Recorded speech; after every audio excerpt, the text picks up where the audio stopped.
This week on the Droids, the Rise of Skywalker premieres. We're talking our final predictions and final thoughts before we see the movie, plus Chapter 7 of The Mandalorian, a full breakdown from the Droids, all that and so much more this week on the Droids.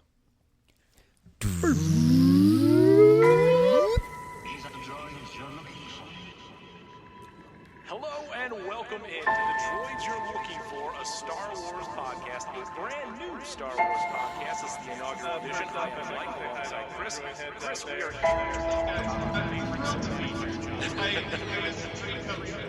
I know this is episode 3. I I was of that. That's why I got discussion. Right? This was probably the night that I wasn't a Chris, Star I'm Wars so for my excited first to get to viewing Star as a Wars. little one, and I think that I'm after also this very movie, excited. I mean, I think I've liked Star Wars even before I knew what Star Wars was. These are droids you're looking for. These are droids you're looking for. These are droids you're looking for. These are droids you're looking for. These are droids you're looking for. These are droids you're looking for. what they wrote. Welcome back to the Droids You're Looking For, a Star Wars podcast. Alongside Chris and Sam, I am Mike, and we made it. We've all finally gotten here. Yes, there's still technically a day left as we record this podcast, but barring any unforeseen natural disasters, we are going to see the Rise of Skywalker within 24 hours. The droids will all be there. This momentous occasion can only be marked by some sort of grand toast that I am not prepared to make. Well, I'm just let me finish sewing my pillows all into my clothes so that when I'm outside, if I take a tumble, Please let me know where this goes. Yeah, you need a bubble. This is the bubble boy time for us. it's my I see. homemade bubble boy. I don't know what Oh, I you're see. getting at. Don't be a grosso. I was just wondering what that could have possibly meant. Yeah, we're in it now, right? It's that weird feeling where it's kind of every other thought that I have. I have to be honest. This is by far and away since I guess since like 1990. I don't know, 7 or 8 or thereabouts. Whenever we had our announcement, this is probably the latest that the anticipation has ever hit me. And that's really, really interesting in terms of, I guess, this level of anticipation, right? Sure. Like this one, maybe it's because we have this weekly outlet where I get to talk to you guys about it. Maybe it's because we have the text chain. Maybe it's because there's just been I guess to kind of call it out, there's been some tension and negativity in like the general Star Wars like fandom in the last few years. There's a lot of like contention of which side you're on like the sort of your perception of the Disney era of Star Wars. And I don't know how it all works. I'm like older than I was in 1997 or 98, in the lead up. Speak for yourself. You're But older than you were in 2015. Also, but for whatever reason, I feel like I've been sleeping on this in some way, and it's hit me like I cannot believe. First of all, I can't believe it's December, and I can't believe we're gonna see this. We're gonna see episode 9 tomorrow as of this recording, guys. It's the end. The end of it all. I love a good ending. I'll get sitcoms going, and I'll just watch the first episode, and I'll watch the last episode because I don't even care if it's a bad sitcom. I'll watch the end of it. I enjoy that kind of closure and something. And Chris? Or just like Chris, Chris, what's the best one of those you've ever done? I mean, it's Chris, got to be Wings. There you gotta go. I was waiting for it. it circles back around. I want to root it for Ryan, but it's pretty brilliant what they did.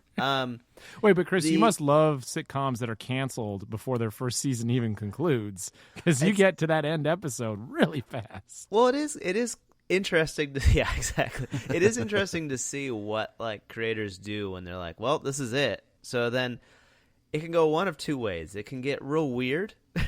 You mean like a time jump backwards in a show that never had time travel before, and Kerry Russell time travels? Exactly, is that what you mean? Yeah. There could be a little bit of that after a perfectly decent finale. That's the other thing that has me thinking too. It's like JJ, like this is his moment. Will he be able to end something? He got lucky with Star Trek that he got Star Wars. He didn't have to like finish an arc, so to speak. For those of you who watched the premiere, I will say, before our conversation really goes forward, there will be no spoilers on this episode. There are individuals, human beings, creatures on our planet who have seen baby Yodas. They've seen The Rise of Skywalker, and we have not. None of us have seen it, obviously. We were not invited to the premiere. Once again, a slight I cannot understand. You know, after all of the publicity we have done for Disney, did not invite us. But aside from that, we are not going to be talking about early reviews. We're not going to talk about one-sentence headlines, the tweets that have come out. I think some of the members of the pod have read a few. I know Chris and I have gone on a full media blackout. But I've been reading everything. Just in case. And Sam's not bringing it up. He's not going to talk about it. This is a safe space. This is a safe space. Yeah. So know that as you listen to this, if you are in line, if you're on your way, riding the train, commuting, driving to the theater, this podcast will not talk about reactions. You can hear our instant reaction podcast bright and early on Friday morning after we see the film. All of us will be together and talking about it very soon, right afterwards, likely posting that episode in the wee hours of the Friday morning, so keep an eye out for that. But as we talk about the premiere that has happened, we're talking about JJ, and Chris, you brought up JJ. He looked more nervous, a little more anxious than I feel like I've ever seen him. He really did. He was twisting his ring around on his finger, which during the interview, and he seemed a little bit more stern, just not what I'm used to. And it made me think about how he must have been feeling going into the film the night of the premiere, really knowing that he needs to nail an ending, and he just hasn't done it before. Well, I didn't quite go there. I mean, I thought about it in these terms, like, hey, you're handed the biggest movie franchise of all time. When you finish that movie, that feeling of relief, like, thank God I'm done with this kind of thing, that must feel so good. And then you think that you're chilling on your island, sipping your Jawa juice, and laughing all the way to the bank. And then all of a sudden you get a knock on the door, and it's Kathleen Kennedy saying, "Can you please do this again?" I think that the stress level, I'm sure, has extrapolated from the point of The Force Awakens to just probably a level of filmmaking stress that has never existed before.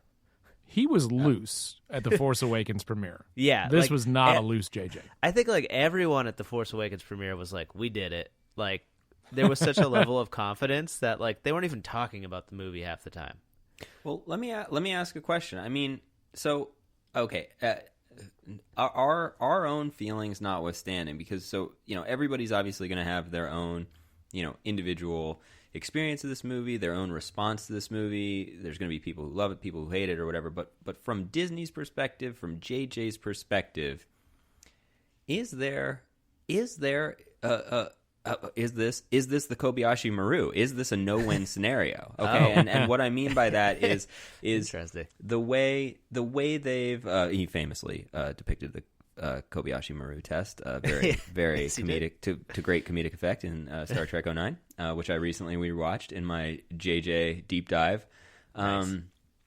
But the way we talk about fandom, we talk about what we have sort of perceived to be a vocal minority. We've talked about just the general sort of the temperature to me on Star Wars feels very different in 2019 than it did in 2015. And I wonder if in that environment, if that sense is palpable and everyone involved, just has a different feeling, on this one. Is there a version of this where they feel that they've unequivocally kind of won, it was a great go, and everybody had a good experience? I don't know if that exists. Well, I think Ryan put it really well in the last podcast, saying, you're obviously not going to please everybody. You can't go in. There's too many varying perspectives from each individual, but also so many more vocal, positive and negative perspectives that filmmakers really never came across until the last 10 years. And so to go in hoping that you can quell all of that noise it's a different world that we live in and a different expectation. And if you are someone who lives and dies with the press of your film, which I wouldn't say JJ is totally wrapped up in it, but he does seem like a director who's maybe a little bit more concerned about that public persona than others. And I don't have anything tangible to put that on. It's just JJ has a brand that is very much the JJ brand, and I don't think that all other directors have that. I agree. He is just as much a personality as an actor or a character in the movie. I think he carries that with that, and I think he enjoys that role. I think, Sam, to kind of get what your point may be, is that there is this kind of bubble that these things exist in, and it happens from time to time that they burst, and it's just from whether it's from just exhaustion of like the source, or it is just culturally, like maybe it's just not the right time. But I think a lot of that also comes with just the anxiety of it being last. Yeah, I'm thinking through it, and I'm like, I guess the ultimate thing is that with Star Wars, you do have the luxury of like, this is the long game. You're playing for history, right? And I mean, this is what we've said about, Rian Johnson's The Last Jedi, is that, it's our opinion on this pod that current history has been relatively kind to that film, but history in the long run is going to be very kind to that film. And I think that'll probably be true of pretty much every Star Wars movie. It's wait. Is this your way of saying that Solo with time is going to be something very appreciated even by you, Sam? I don't count that as a Star Wars movie. I got you there. I don't count that as a Star Wars movie. Don't That's a Star Wars story. That. That's Sam, a Star Wars story. Oh, man. The story's notwithstanding. But there is, I think, with Star Wars, there is this kind of contextual relationship that everyone has. It's when you first watch it, and for us, seeing it in the theaters, this kind of run is relatively new to someone that saw the originals. So they've been through this 3 times. We've been through this only twice, and now there's a whole generation that has been through this once. So right there's 3 generations of different experiences. And I think personally, from my perspective, my fandom of the movies comes from a few years later. I watch them. There's different occasions they're on. I enjoy them. This anxiety and excitement right now is, I just want to see this thing get out there. So then I know I can watch it years down the road. Yeah, I think distance definitely, helps all of them, right? There is something that, like, I'm looking forward to when all of these, first sort of 5 Disney era features, I'm looking forward to, 5-10 years from now when they all have that, fuzzy old worn coat feel to them, that the other ones they were do. only in 4K.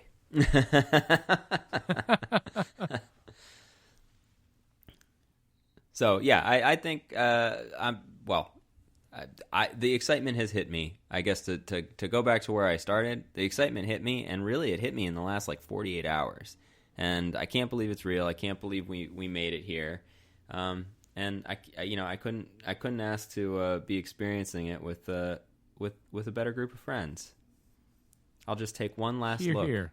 Oh, there it is. At my friends. Boy. Oh man, Sam, are you done after this? Are you saying this is your way of copping out of it? You're just like, guys, I'm out of pod? What I'm saying is I've written my memoirs, and I want to know if you can guess the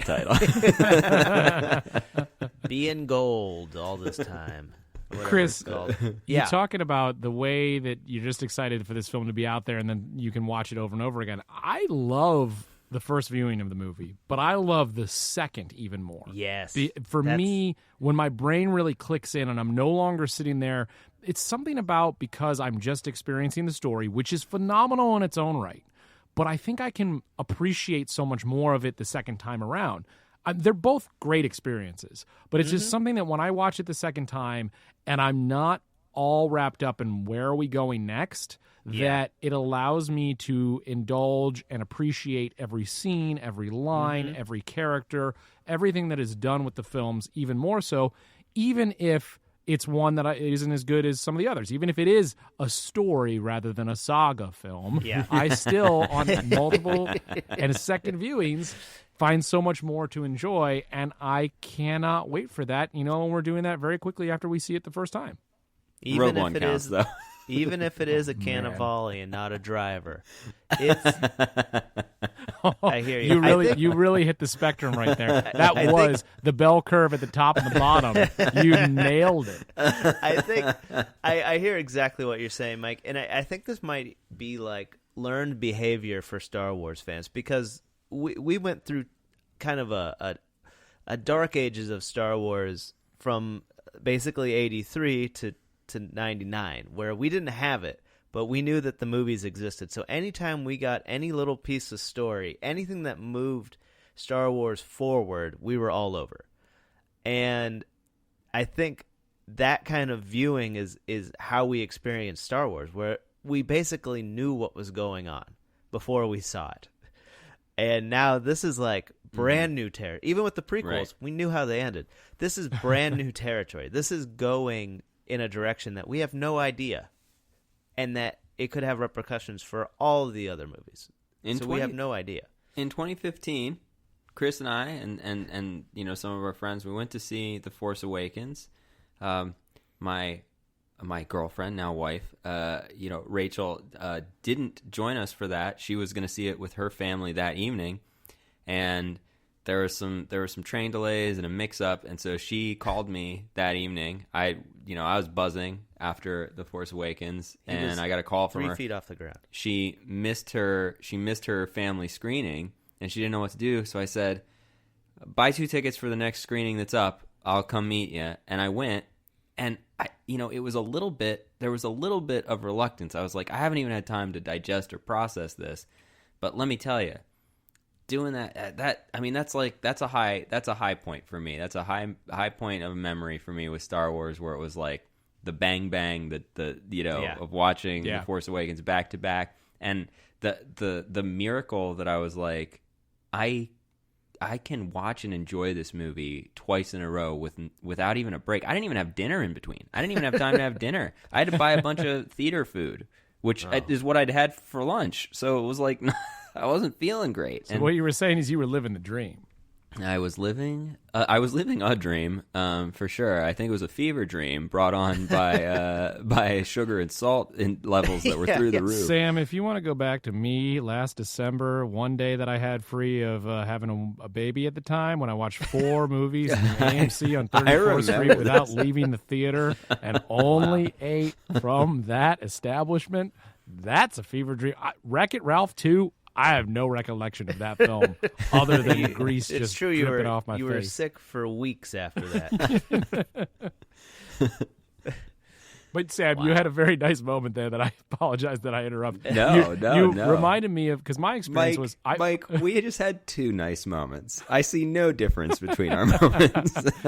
Well, but in reality, my Force Awakens experience is I bought tickets for a showing that was an hour after my first one ended. So I went and grabbed drinks with the group of 6 people that I saw The Force Awakens with for the first time, talked about the movie, had some fun, went right back in with my girlfriend, now wife, same situation, and we watched it again, and it was so enjoyable, and I think I watched it 6 times in theaters.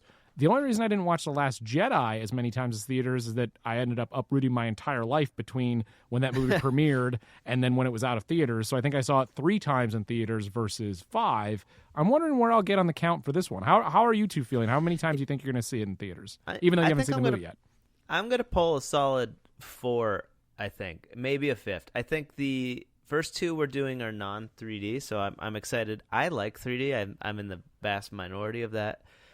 So I'm excited to see it once more, at least in 3D, and then I'll probably do a nice Christmas viewing. So I want to preface this. My number is going to be lower than your guys, and that's not a reflection of the movie. I am not as much of a repeat viewer like in theaters.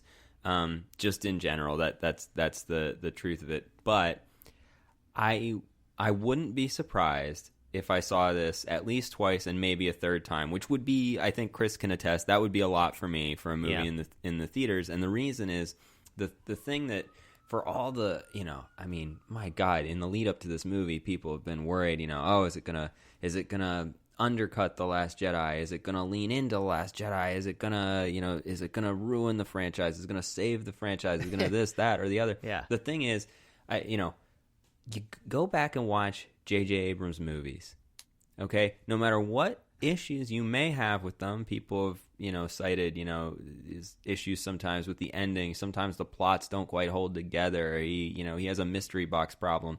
Here's what he doesn't have: a pacing and propulsiveness problem. It's amazing. Every one of his movies, it opens, shoots you out of a cannon, and for me, I'm on a ride from beginning to end. The magic spell he's casting works on me, and so, with the exception of the third act of Super 8, but that's neither here nor there.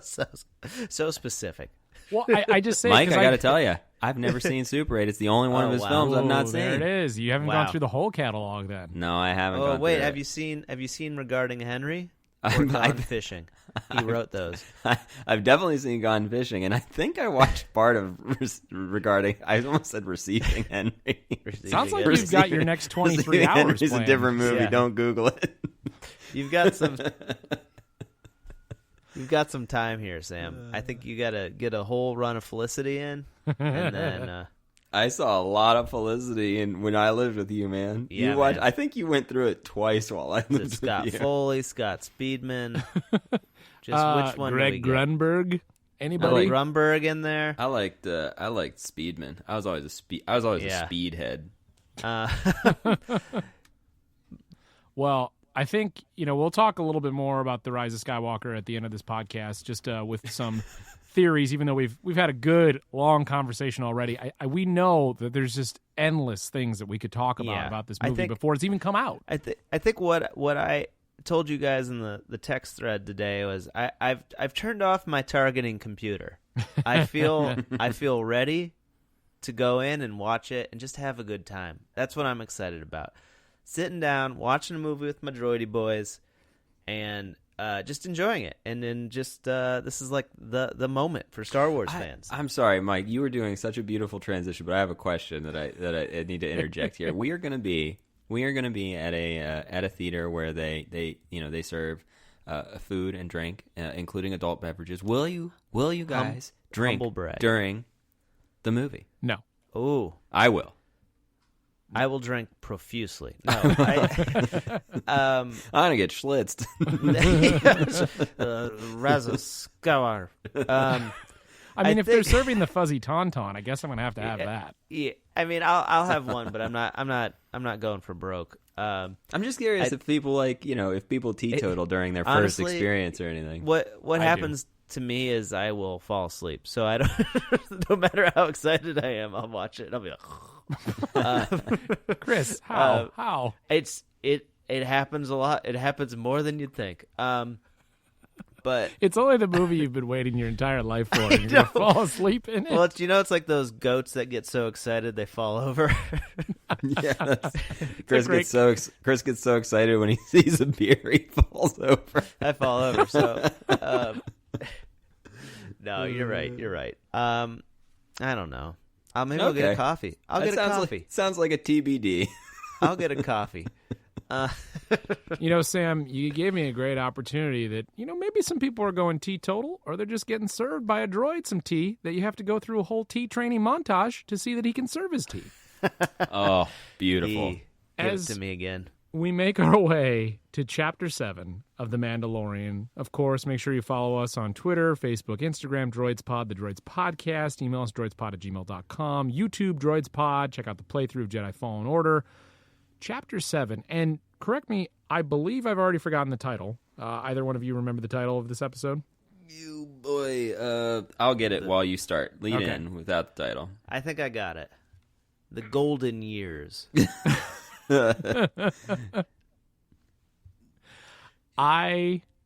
Before we get to this whole discussion of Chapter 7, neither one of you, actually no one else, was able to voice their opinions on Chapter 6. I would say let's save a deep dive on Chapter 6. I know there's some disagreement among the group. We don't need to go back. But with Chapter 7, I was floored. I was on the edge of my seat. I had a wonderful, wonderful time with this episode. And you might be surprised to hear this, but I am alive too. No, Wait, nobody. what? Mando, you're alive. You might be surprised to hear this, but I am alive too. Wow, he's already quoting it. You love this episode so much. No, I am quoting it because I think that reaction was perfect. I'm quoting it because once again we get Carl Weathers doing a video game exposition dump. Yeah, exactly. In a line that I will never forget because I am alive too. While he's messaging him in a video hologram. You're absolutely right. It's wild. It's like when your dad texts you and says like, "Hey, I'm texting you." Send. Yeah, hey. It could also be confusing, I guess, if people don't understand what the hologram thing is. Like, no. If they think it's from the past or something. No, Chris. No. Nobody watching this show is going, I don't know, is that supposed to be a pre-recorded or is that current? I don't get it. Well, it fooled me. But I will say, it does seem like Carl Weathers, whose performance has been a delight and wildly off kilter this entire and I'm loving series. It's so great. But it's so wonderful. But it does seem like he actually goes into another gear when the stage scene direction is like the setting is like over video comm. It's like he's like, oh yes, I get it, I'm on stage. It's great. Right. I also love, though, him pumping up the Mandalorian. Well, you've shown you're the best around, and we need the best at all of the things you've done to take down the Imperial officer. It is just like giving the reward to the video game player to be like, you've played so well and shown everyone all your skills, and now it's time to face the big boss. The boss. Yes, and this episode, sorry, I just want to let everyone know I found it. It's called The Reckoning. Thank you. There it was. There we go. But with this a episode, W or an R? I thought this was one of the stronger episodes of the series. I was really happy to get some movement forward. It does still put in stark contrast the last few episodes that have been these side quests, but I'm continuing to get to the point now where I'm just like, I'm all in and having a ton of fun. I don't mind that they did the side quests. I said it in the Chapter 6 breakdown.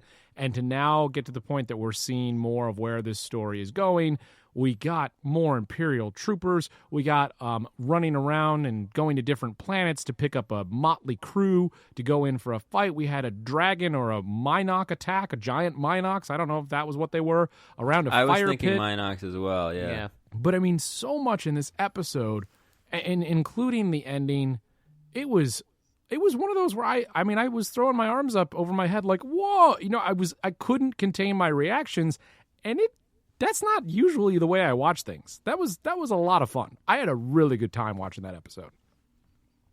Yeah, I was laughing out loud. I was right there with you. This episode was like, you just talked a little bit before about that magic ride, Sam. This episode was that kind of magic carpet ride. There's a whole new world. The episode was still not sponsored by Disney, believe it or not. Exciting. It was very exciting. We were seeing things progress. It was calling back all of the journey that we just had. I think even the recap of the episode did a good job reminding us kind of the past and just the importance of all the characters. So it really did tie a lot of things together. It did a really good job. This was also one of my top. This is one of my top episodes for the series. And so, oh man, this is okay. I promise. Just give me just one moment. I promise it'll get there. Okay.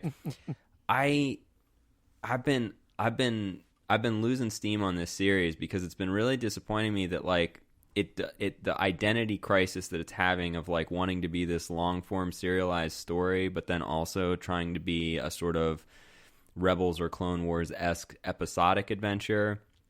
And I was like, this is where I think there's something structural about like what Filoni did with the animated and does with the animated series, where it's like, even though they're serialized, they tend to be like 2 to 3 episode arcs.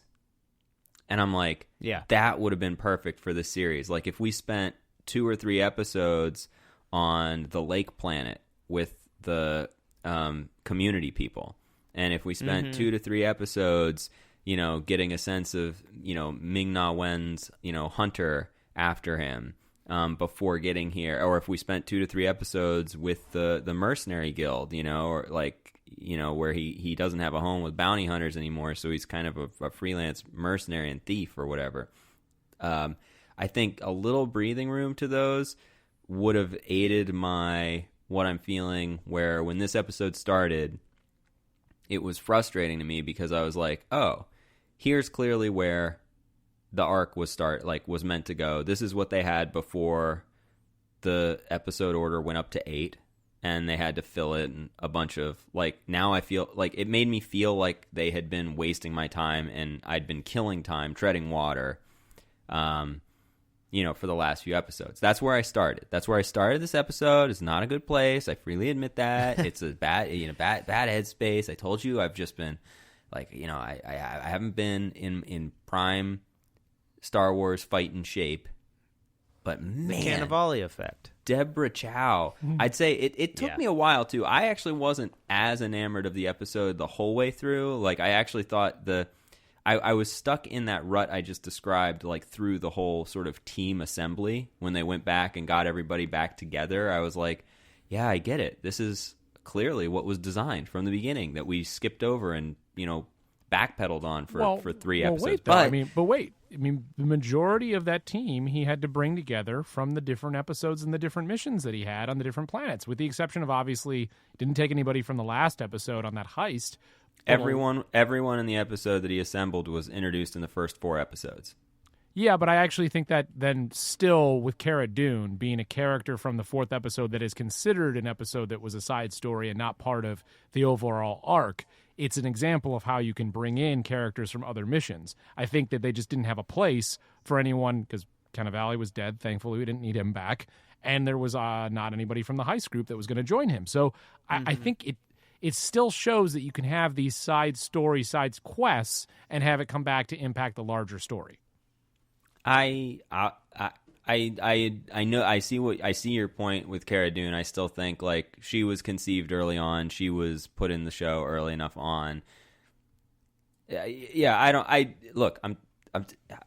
is how I don't think you're going to win me over on this. It was a struggle. I felt very much like I'd been kind of misdirected and was now being pulled back on course, but staying on target. But what I think happened was once they set off, basically from the moment they went to, is it Navarro? Is that the planet? Yep. I think Dave Navarro. Interesting. Yeah.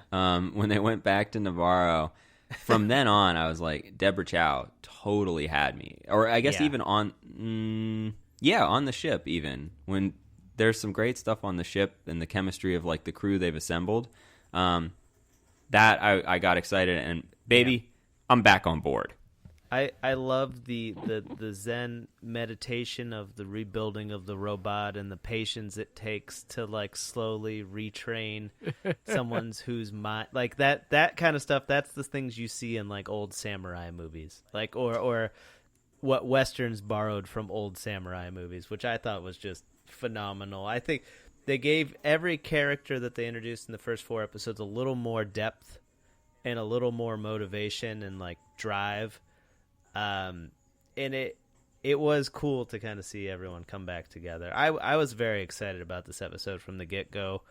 I think they had a nice clear course. If I was going to be kind of bummed if it was another one shot, just because it's those are fine, but it's at the end of the day, let's get a little bit of story arc, and I'm going to equate this show to a season of Clone Wars or Rebels or Resistance at this point, where it's first couple episodes and last 2 episodes of each one of those seasons.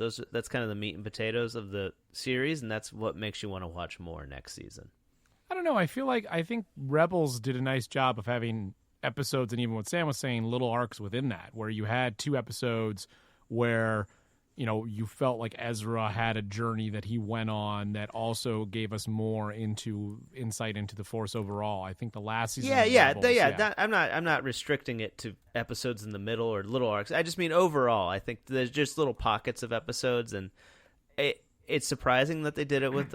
They did that same thing with only 8 episodes of a series, but I'm enjoying it. But it kind of has fallen into that categorically for me, and that's not a bad thing. It's my frame of mind when I'm watching it. Yeah, I mean, I've found myself being more forgiving. I think I'm really enjoying being on a Star Wars journey every week. I was honestly kind of feeling a little bit queasy about the show after chapters 4 and 5, even though I enjoyed 4. No, seriously, I was going back and thinking like, oh, we got another episode coming up. And I'm like, it was a ball of anxiety in my stomach. Like, oh, is this thing really going to go off the deep end? And are we not going to have even fun, enjoyable missions? Even say like chapter 2, which moved the story forward, but really was its own contained thing. Mm-hmm. And I'm fine with chapters 2 and 6 and the way they were, and I have fun in that on its own story, and I liked what we got in that heist. But it all needs to lead and get to where it is with getting to more of the overarching story, and we got that, and that made this all the better. But I would say, and Sam, I think I'd put this in your corner, is if we brought somebody from each of the different planets that he was on, it might have made it a little bit more palatable retroactively to be like, oh, okay, so this is what led to him having the group that allows him to then pull off what will be our chapter 8, either escape, rescue, whatever happens in the final episode.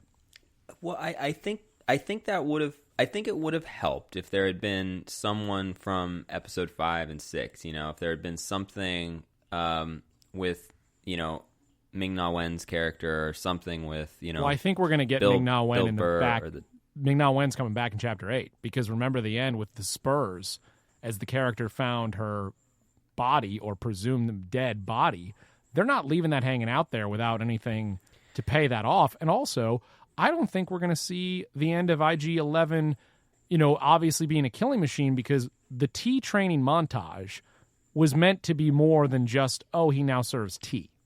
Right. Well, they explain that he's also, a protector is something that came up. I think you may be perfectly right about that, and that can be really cool. I'd love to see it all tie in more and make it more worth it. I think that those middle episodes for me, for right now, could have used one of two things. Either a little more breathing room on their own, if they had been their own 2 to 3 episode arcs within the middle, it would have felt more natural. Or if they had had a little bit more to do with what has been set up. I mean, we're going to ultimately have 5 episodes of this show dealing directly with the, initial 5 to 6 episodes of the show dealing with the initial bounty. And then we've kind of got these 3 in the middle where he's on the run as a result, but nothing really advances, nothing really changes. And I don't know, it's like you either have to be like, I just want it to either be fully serialized, or right. I want it to be acknowledging like what ways it's serial and not. I just have a structural issue with the show that is largely, I want to say again, largely mitigated by like the quality of the direction that we got from Deborah Chow. We're going to talk about episode chapter 6 because I feel a little differently, but I feel really strongly that other episodes have been super well directed and performed. Well, you think about it on this note. Chapter 8 presumably will pick up where 7 left off. So the majority of episodes in this season, aside, are a solid arc. So like the majority of content that you're seeing is one arc, as opposed to a bunch of little stories. And you could even argue episode 2 is also part of that direct arc. For sure. So about half the series is actually one complete arced vision that has 4 other episodes that but they just split it up weird, Yeah, exactly. I just think that if we weren't in the current era that we're in now, where we all have a podcast, lots of people have a podcast, everybody has to tweet about something, I really think we would just be like, oh, you know what, I had a really fun 30 minutes with that. We wouldn't be analyzing that we didn't get answers, we didn't get the story moving forward, and maybe it again is the difference of, hey, this has always been intended for 12 to 13-year-olds, and here we are in our 30s trying to break down every episode versus being like 12 or 13 and be like, oh, man, did you see that? Yep. It's different software for our hardware, but I'm still taking it in. I'm inputting it to all the ports. I think what I loved about this episode specifically is the acknowledgement of the Force, but only as a concept that they didn't know about. And I think that strengthens the franchise as a whole. Yeah. I think anytime they do that in the series where they acknowledge that there are Jedis, or it's the mythos of the Jedi, you think about how big the Star Wars galaxy and universe is, and the fact that we're only seeing the story of like 2 to 4 Jedi at any given moment, aside from the prequels. That shows how like rare an occasion is, so that when the Jedi are performing Force tasks, it's like a miracle, and it's like it's so world bending that it inspires everyone around them. So when Baby Yoda healed Carl Weathers, that was so cool when they were kind of like, well, I've heard about this kind of thing, but I've never like experienced it. I didn't know it was real, and it's the same kind of feeling that you got when Han Solo became like a convert to the Force, to a believer. Well, and that healing ability, that's new, right? Yep. Yeah, I mean, have you ever heard the tale of Darth Plagueis? Oh my god. Well, also though, speaking of how the inspiration for everyone from the Jedi, how about slipping a little bit into the dark side for Baby Yoda? Let's go ahead and choke Cara Dune. I like that idea that there's this, like, a baby that doesn't speak, or you don't know his like mindset, is very like kind of a dark concept, that it could just be like hurting someone without knowing what it's doing. Well, and that's such an interesting thing to think of Force powers with someone whose mind maybe isn't fully developed to know right and wrong. Yeah. Which is what you kind of conceive. I think there's been comic books, there's been novels about young Force wielders using power and not being able to control that power. Right. And I mean, that's also kind of at the crux of like the teenage Jedi, right? They think they're ready, and they're not. They don't know.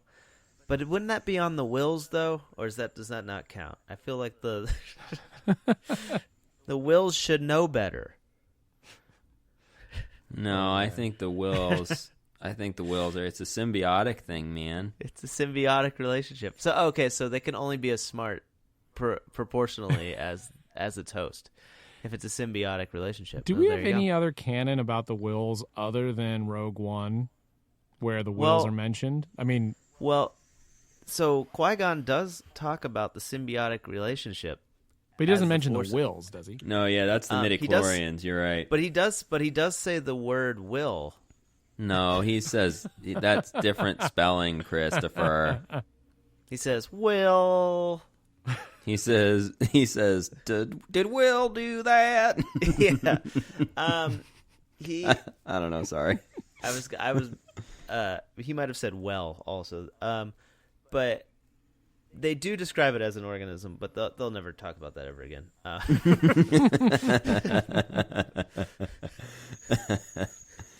Well, I do want to mention, we've talked a lot about Mr. Grief Karga and Carl Weathers' great moments and great lines.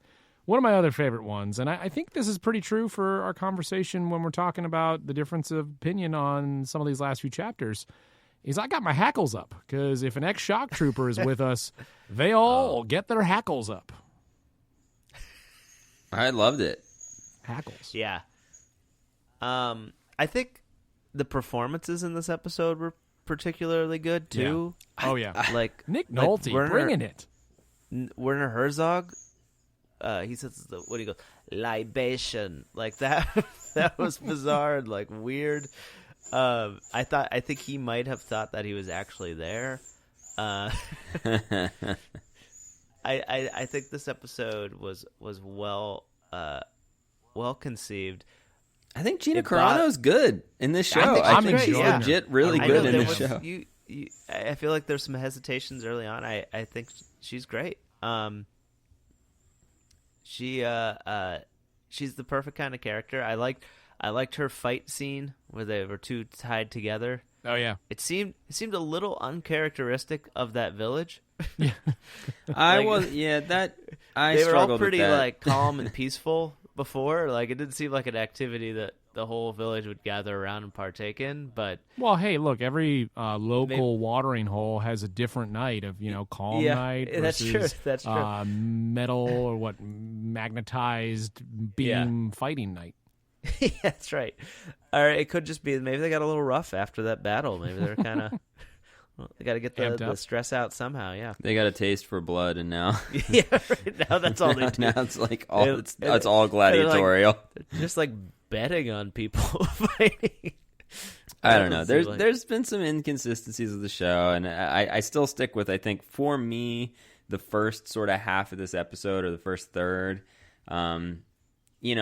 it was a little slow structurally. I was very in my head. I was very aware of what I feel have been structural flaws with the season, but really I think it really moved well. I think basically it was like once it got going, once we got the team together, once we got the foursome together, and I mean we're going through the episode. I feel like we got to talk about like this episode gut punched me hard at the end. Oh yeah. Like it So- was. I'm truly upset. Are we to believe that he was on Bespin? Huh? He said he What? was a slave of the Empire, and he worked with his hands in the shop. That's the same kind of alien, right? The one that pulled C-3PO apart. Yeah, Yes, but we're that talking wasn't- about Kuil was an Ugnaught who Yeah. spent 3 human lifetimes, Yeah. working off his enslavement. Yeah. Well, I mean, I don't know that we Ugnaughts- know that we've seen. We don't know him where. We don't know where, but I'm just saying, like that's a possible scenario because they were all in those chambers. I think it could be kind of pointing to how war makes people do things that they wouldn't normally have to do. Well, and it definitely it can color what you see in the Bespin scenes, right? For sure. Yeah. Right. The only That's the only that. thing I'd say is that, well, I guess I took the Ugnaughts and the Bespin scenes to be employed by Lando, and Oh. Lando was enacting orders from the Empire for his deal. I didn't think that they were Imperial Ugnaughts. I never read the Who knows agreements. who knows what But, the I deal mean- was? Deal could have but who- included labor. Yeah. The deal Who gets knows what worse all the happened- time. And who knows what happened after Lando left? Yeah. Well, we're They- going to find out. They started getting those Beskar ice cream makers and handing them out. Everybody got one on their way. But that said, guys, it would appear, it seemed certainly from the visual and sound, scoring of that scene. I think that's the end of Kuil, what we saw Yeah, in this I did. episode. I think he was Gutted. run down, and I think he's dead. And Tip of the man, old cat to Kuil. Tip of the cat. tip of the to cat. Kuil. I'll miss you, friend. So, you have spoken. Silence for. Are we to believe then? Here was my thought when I saw his untimely passing, which was just like brutal to see Baby Yoda laying Oh, there. Because yeah. I looked In at the it, I did dirt. a double take, and I was like, "What? What?" And then I saw him laying there, smoking a little bit, which is the Star Wars sign for death. He Set forth I had in a Return of thought the that- Jedi. I had a thought that he taught that robot with such patience and over again, every minute detail. I wonder if in Season 2, IG-11 is going to imbue a lot of the wisdom of Kuil. And it was kind of like him transferring his spirit to the robot, because he even kind of mentions like they don't think one way or the other. They only know what they've been given. And so I have a feeling that in Season 2 we're going to see a lot more of IG-11, and he's going to be kind of a spiritual reflection of Kuil. That'd be really cool. I'd love to see that. I like That would be Chris. interesting. That's a great sentiment, and also a very fitting tribute to our good friend Yeah. Kuil. I do want to ask something though. With Chris, you said you especially liked the sort of droid conditioning sequence, reprogramming sequence. That has never been my perception of how droid. I guess there's an interesting thing because I guess it begs a question of like, I think we all would acknowledge that droids in Star Wars have personalities, right? And that and that those personalities develop and evolve over time based on, who they're with and everything. We saw that in each trilogy of the franchise. But I never really thought of it like Kuil seemed to be suggesting that I don't know, that was almost like a required part of the process of programming or something. I didn't quite follow the logic. I liked it, but I don't know. It was a required I don't know if process it wasn't of reprogramming is the impression I took. Okay. It just wasn't. I think for me it was something I liked, but it wasn't wholly clear to me. I feel Star Wars as of late has been really, no pun intended, reprogramming what droids are and what they do. Because take a robot like C-3PO, his arms barely move, and then you get other robots that can like skateboard. So I'm wondering, I feel like it's done intentionally. I think I was starting to see this. I had this theory where it's like, oh, of course they don't serve droids and people don't like droids because they fought in the Clone Wars and it like upset so many people. Like it was an army and people were afraid of them and they realized like we can't build droids this functional because they'll attack us. And if they were sentient, they would get us. And so they started building them like C-3PO and R2-D2 and the Gonk droid, because then those things, at the very least, they can't destroy us. And then we have Solo, I think the Empire would beg to differ about R2's abilities. Right? Exactly. Well, all of a sudden R2 has a rocket on his bottom. I was gonna say he's had some optional extras. Yeah. But I think Star Wars as a whole could really use maybe like another droids show where they kind of we need some bounds on these droids is what I'm suggesting. Could L3 host was that show? We are the droids you're looking for. I think L3 she wanted droid rights. What does that mean? So there's a whole facet there. One of those wonderful moments from a great Star Wars story that some people refuse to recognize. No, I recognize her contributions. Game recognizes game. I said it in Chapter 6 in the episode that none of you were on. I will take a British comedian future droid voice from now on. You get Phoebe Waller-Bridge, Richard Ayoade. Just keep going down the line. Just get me more Brits, more famous Brits. I want it all. Yeah. I would love to see more of Zero. Sam, regardless of how you felt about Chapter 6, were you with my boy Zero, the droid, Richard Ayoade? Were you on board for him? Yeah. I enjoyed his performance. Yeah, I'm very excited to dive into that. I think I guess listeners can tell it. I felt very, very differently than Mike. I think I really didn't have the best time with that episode. Maybe when we all can get together and record again specifically about that, I'll give it a rewatch. I think we'll probably do a Mandalorian season recap. We'll do the end of the Chapter 8 reaction and then like a full look back on the season, because we're going to have some time to fill. We're going to have some episodes that we're going to need to. We can only talk about the Rise of Skywalker for maybe 2 months, and then we got some time.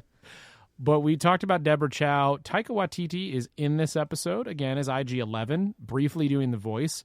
I believe, and correct me if I'm wrong, he was slated to direct an episode of this season. We only have one chapter left. Is Taika Waititi directing the finale? And is it going to be a much funnier finale than any other episode of this show so far? That's such a good point. And so I forgot, but you're right. I believe he was listed initially. Yeah, he definitely was. That'll be really interesting if he is, because it's been the trifecta so far. Filoni's done 2, Deborah Chow's done 2, Rick Famuyiwa's done 2, and here we have Taika. Oh, wait, sorry, and then forgetting Bryce Dallas Howard. Yeah. Oh, maybe Bryce will wrap it up. Do you think it'll be an extended episode? I believe it will. I agree with you. I think we're going to get at least 50 minutes of the show. Yeah. If that's what we're calling extended, then I agree. I don't think we're going to see like a 90-minute. I think it's going to be. I think it's going to be 35 to 50. I'm thinking 3.5 to 4, maybe 5 hours. Chris, this reminds me, are you convinced now that part 2, episode 9 is not happening, or do you need to wait for the credits to finish baby. rolling? I got to stay until after the credits when they say James Bond will return in Star Wars Episode 9, Part 2. Oh man, we're gonna get to see that No Time to Die trailer on the big screen, and I'm gonna be so into it. Oh boy. Yeah, it's yeah. I this is a nice little aperitif, The Mandalorian, right? Aperitif? Going right into. I love is it. it? What do you call it? Absolutely, yeah, an Yeah, aperitif. going right into to episode 9. I think this is a nice little palate cleanser. Put you in the world. Yeah. But not too far in the world. And then I found myself watching the prequels, wanting to watch them instead of the original trilogy ahead of the Rise of Skywalker. And I think it's because it's like the latest, the most previous new trilogy. So I'm going. Okay. My body's feeling. I'm feeling chronological. You didn't want to go TFA and then TLJ? Well, I mean, I've just gone like trilogy wise. Yeah, I've watched those as well. But I Actually, this is good, Chris. Yeah. Your prep has been to watch the prequels. Yes. My prep has been to watch JJ's Trek series, and I did end up watching Star Trek Beyond, which was Justin Lin, so that was, I recognize, getting a little further afield, but I was really keen on what JJ's sort of space action adventure movies, and I'd seen The Force Awakens so recently that I was just looking to like revisit something else. So actually, that, in addition to The Mandalorian, has kind of been my prep and has really, really instilled a lot of confidence in me, because I will talk about it all day how much I love that series. I am so optimistic and hopeful that they do bring that cast back together and keep that franchise going as long as the original cast was doing it.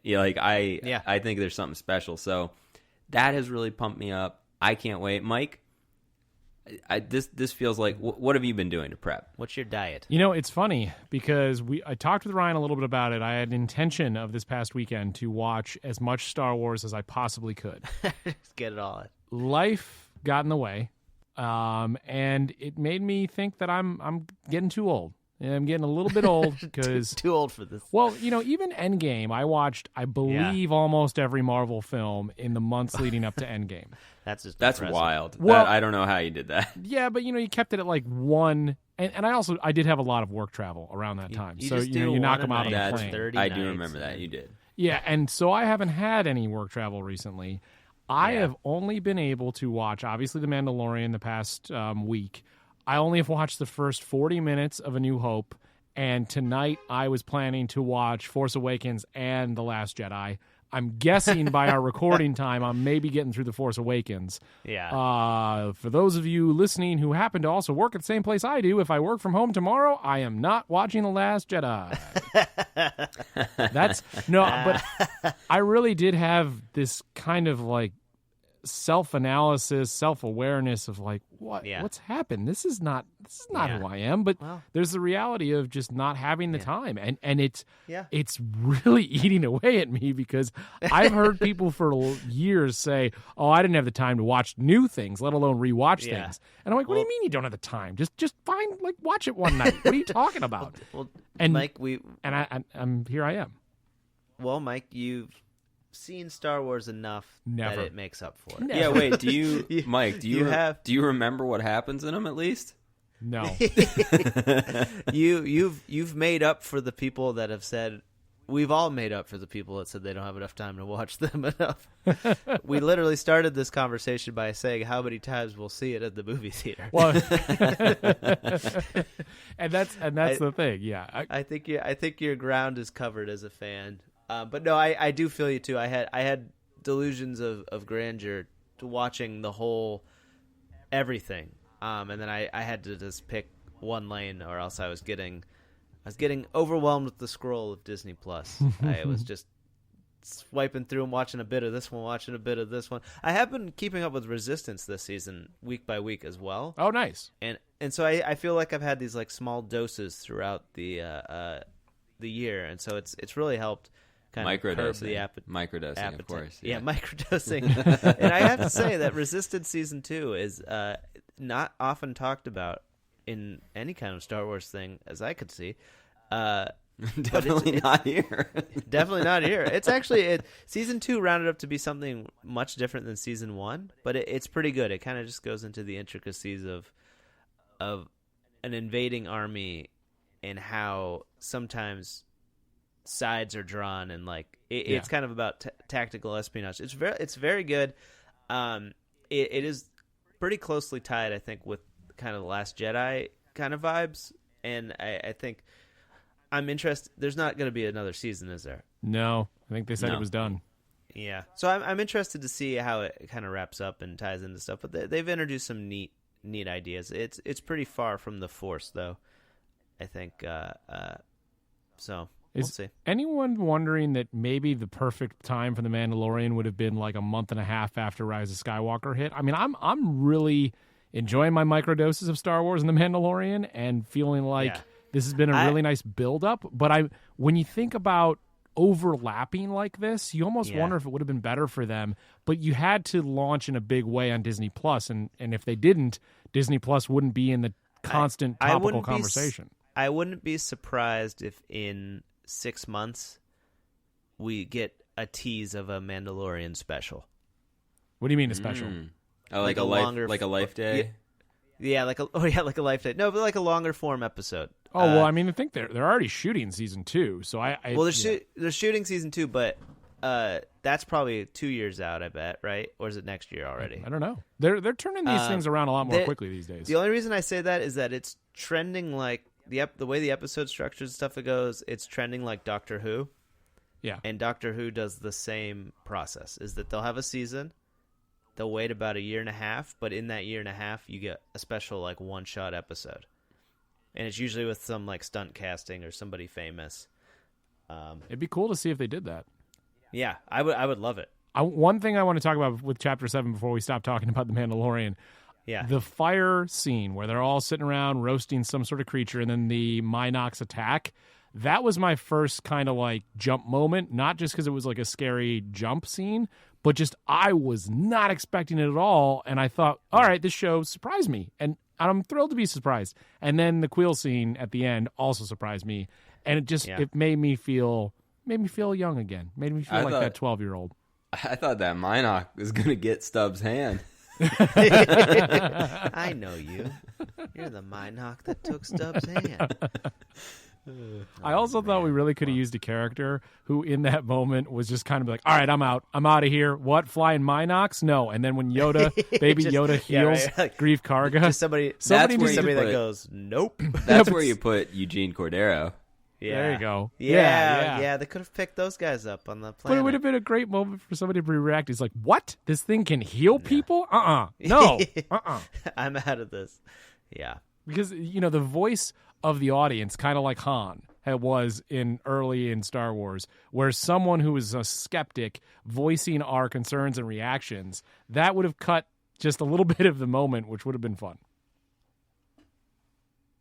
So, here we are, wrapping up the episode. Here we are. Let's quickly get some final thoughts before you see The Rise of Skywalker. It can be a theory. It can be how you hope to experience the film. Tell me what you are thinking in this last moment of not having The Rise of Skywalker be part of the canon of Star Wars in your head. What do you feel? I'm giddy. I'm ripe with excitement. I'm setting a cat down on the ground. I was literally tipping the cat there. Yes. I'm so excited, and I just can't wait to experience the joy that is watching a Star Wars movie. I'm pretty thoroughly convinced there's no way that I will not enjoy this. They'd have to be downright offensive to me. I think the excitement that I get from knowing that we're going to talk about it is amazing too. Just that it's so rooted in this podcast, Mike. When we watched The Force Awakens, we would just call each other and just talk about it after the movie.